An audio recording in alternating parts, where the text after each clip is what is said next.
اعوذ باللہ من الشیطان الرجیم بسم اللہ الرحمن الرحیم۔ السلام علیکم۔ اپنی بیٹیوں کو شادی سے پہلے طہارت کے مسائل سکھا کر رخصت کریں۔ ہمارے معاشرے میں پڑھے لکھے ان پڑھوں کی تعداد روز بروز بڑھ رہی ہے۔ آئے روز ہم دیکھتے ہیں کہ ہمارے ارد گرد لوگوں کی شادیاں ہوتی ہیں اور کہیں لڑکیاں نیل پالش لگائے ہوئے غسل کر لیتی ہیں، جبکہ کہیں کہیں دن وہ ناپاک رہتی ہیں، اور کچھ نے تو آرٹیفیشل نیلز فکس کروائے ہوتے ہیں اور جو 1 یا 2 دن کے لیے ہوتے ہیں، جس کی وجہ سے وہ پاک ہی نہیں ہوتی۔ ماؤں کا فرض بنتا ہے انہیں یہ سب کچھ شادی سے پہلے سکھا کر شوہر کے گھر بھیجیں۔ شادی کی تیاری میں آپ کو کلر کنسنٹریٹ سے لے کر ہر بوتیک، ہر برانڈ اور اچھے پارلر سب یاد رہتا ہے۔ پوری دیانتداری سے اپنا وقت کپڑوں اور جیولری سلیکشن میں صرف کرتی ہیں۔ اپنے مطلب کی ایک ایک چیز ڈھونڈنے میں پورا دن کا ضیاع بھی گوارا ہے۔ میچنگ کے چکر میں گھنٹوں برباد ہوں تو خیر ہے، مگر وقت نہیں تو دین کے چند بنیادی مسائل سیکھنے کا، طہارت کے مسائل جاننے کا۔ یاد رکھیں، ظاہری طہارت کی بھی 3 قسمیں ہیں: ایک نجاست سے طہارت، دوسرا حدیث و جنات سے طہارت، اور تیسرا ان چیزوں سے طہارت جو بدن میں بڑھ جاتی ہیں، جیسے ناخن اور ناپسندیدہ بال وغیرہ۔ پہلی قسم ظاہری نجاست اور بلدگی سے جسم، لباس اور جگہ کو صاف کرنا ہے۔ دوسری قسم جن حالتوں میں غسل یا وضو واجب ہے، ان حالتوں میں غسل یا وضو کر کے شرعی طہارت و پاکیزگی حاصل کرنا ہے۔ اور تیسری قسم جس کے مختلف حصوں میں جو گندگی اور میل پودے پیدا ہوتے رہتے ہیں، اس کی صفائی کرنا ہے، جیسے ناک، دانت اور ناپسندیدہ بالوں کی صفائی۔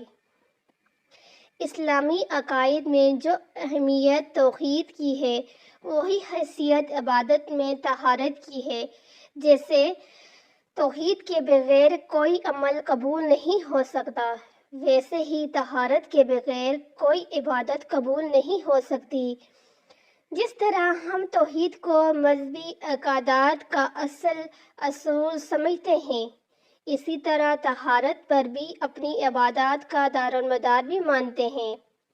حدیث نبی صلی اللہ علیہ وآلہ وسلم ہے: لا يقبل اللہ صلاۃ بغیر طہور۔ مسلم۔ ترجمہ: اللہ تعالیٰ طہارت کے بغیر نماز قبول نہیں کرتا۔ یہی وجہ ہے کہ اسلام میں سب سے پہلے طہارت کا باب پڑھایا جاتا ہے۔ جیسے ہم لوگ اکثر سنتے ہیں کہ صفائی نصف ایمان ہے، تو اس لیے کہ یہ بہت زیادہ ضروری ہے، کیونکہ طہارت نماز کی کنجی ہے۔ اللہ تعالیٰ نے قرآن مجید میں ان لوگوں کی متعدد مقامات پر تعریف کی ہے جو صفائی کا خاص خیال رکھتے ہیں۔ اس صفائی کی وجہ سے اللہ ان سے محبت بھی کرتا ہے۔ اللہ فرماتا ہے: ان اللہ یحب التوابین ویحب المتطہرین۔ سورۃ البقرہ۔ ترجمہ: بلا شبہ اللہ تعالیٰ توبہ کرنے والوں اور طہارت اختیار کرنے والوں کو پسند کرتا ہے۔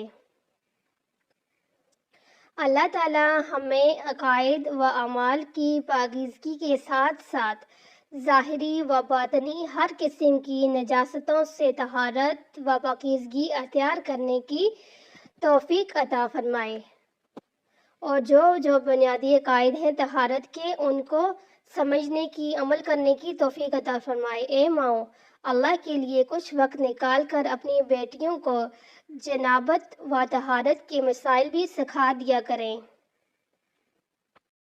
جو کہ ہم پہ فرض ہے۔ اور ویسے جو لڑکیاں ہیں وہ خود بھی ان مسائل کو شادی سے پہلے سیکھ سکتی ہیں۔ آپ کو بولتے ہیں موبائل تو ہر کسی کے پاس ہوتے ہیں، آپ سیکھیں اور پھر شادی کریں۔